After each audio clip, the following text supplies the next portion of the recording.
इस एक फोटो में जितने भी लोग हैं उनका हमें शुक्रिया अदा करना चाहिए, क्योंकि इनकी वजह से आने वाले समय में भारत और अफगानिस्तान का फिलहाल सबसे बड़ा दुश्मन पाकिस्तान ऐसे दौर में पहुंच गया है कि उसकी दो तरफ से ठुकाई होने वाली है। हालांकि पिछले 5 सालों से भी अफगानिस्तान और भारत पाकिस्तान की ठुकाई कर रहे हैं, लेकिन अलग अलग, एक साथ नहीं। और इसके लिए पाकिस्तान ने अपने लिए बने ताबूत में आखिरी कील कल रात ठोक दी, जब पाकिस्तानी सेना ने अफगानिस्तान की राजधानी काबुल पर हमला किया। दरअसल जब से पाकिस्तान के फील्ड मार्शल आसिफ मुनीर और पाकिस्तानी प्रधानमंत्री शहबाज शरीफ अमेरिका के दौरे से लौटे हैं, तब से पूरे पाकिस्तान के सुर बदले हुए हैं। बार बार वो अफगानिस्तान सरकार को धमकी दे रहे हैं कि अगर पाकिस्तान को परेशान करने के लिए टीटीपी का इस्तेमाल करेंगे तो इसका अंजाम बुरा होने वाला है। पाकिस्तान के रक्षा मंत्री ख्वाजा आसिफ ऐसी धमकी पाकिस्तानी संसद में भी दे चुके हैं कि पाकिस्तान को परेशान करने की कोशिश करोगे तो अफगानिस्तान को सबक सिखाया जाएगा। और कल रात अफगानिस्तान की राजधानी काबुल उस समय दहल गई जब पाकिस्तान की तरफ से लड़ाकू जहाजों ने हमला किया। पाकिस्तान के अनुसार उनका निशाना टीटीपी के ठिकाने थे।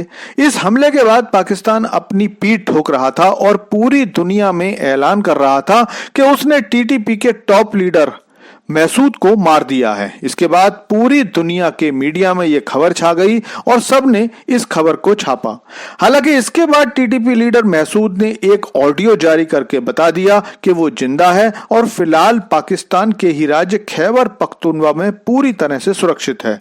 लेकिन अब सवाल उठता है कि भला ऐसी भी क्या आफत आ गई कि पाकिस्तान को काबुल में जाकर हवाई हमले करने पड़े, क्योंकि ऐसा नहीं है कि पाकिस्तान अफगानिस्तान पर हमले नहीं करता, हमले तो हर 2-3 महीने में करता है, लेकिन डूरंड लाइन के पास के अफगानिस्तान बॉर्डर पर। और उन हमलों में पाकिस्तान अब तक सैकड़ों पख्तूनों को टीटीपी के आतंकवादी बताकर मार भी चुका है। तो अब काबुल पर हवाई हमले की क्या वजह हो सकती है? तो दोस्तों, असली वजह अमेरिका है। अपनी अमेरिकी यात्रा से लौटे आसिफ मुनीर को ट्रंप और अमेरिका की तरफ से जो आश्वासन मिले हैं, उससे मुनीर को लगता है कि अब पीठ पर ट्रंप का हाथ है। अब कोई भी जरूरत होगी तो अमेरिका संभाल लेगा। अमेरिका हथियार देगा, फाइटर जेट F-16 को अपग्रेड करेगा। तो भारत से पिटाई के बाद जो पूरे पाकिस्तान में आसिफ मुनीर और पाकिस्तानी सेना की थूथू हुई है, उससे बचने के लिए अफगानिस्तान पर सैन्य कार्रवाई की जा सकती है। वैसे भी तालिबान के पास फिलहाल वायुसेना तो है नहीं जो वो पाकिस्तान को जवाब दे पाए, लेकिन अफगान लोगों के लिए मशहूर है कि वो दुश्मन का दिया हुआ घाव भूलते नहीं है। तो ये तो आप मानकर चलिए कि पाकिस्तान इसके लिए खून के आंसू रोने वाला है। और इसका ही सबूत ये तस्वीरें हैं जो आज भारतीय विदेश मंत्री एस जयशंकर और अफगानिस्तान के फाइनेंस मिनिस्टर आमिर खान मुत्तकी की हैं। तस्वीरें उस मीटिंग की हैं जो आज दिल्ली में हुई हैं, जिसका रिजल्ट ये आया है कि अब भारत ने 5 साल बाद अफगानिस्तान में अपना दूतावास खोल दिया है। हालांकि ऐसा नहीं है कि पिछले 5 साल से भारत और तालिबान का कोई संपर्क नहीं था।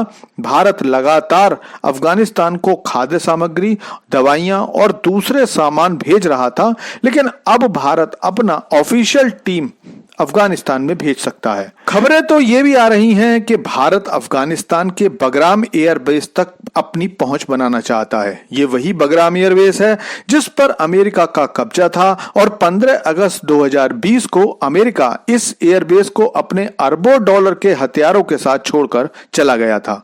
ऐसा लगता है कि पाकिस्तान अपने सभी पड़ोसियों को दावत दे रहा है कि आओ और मुझे ठीक से पिटाई करो।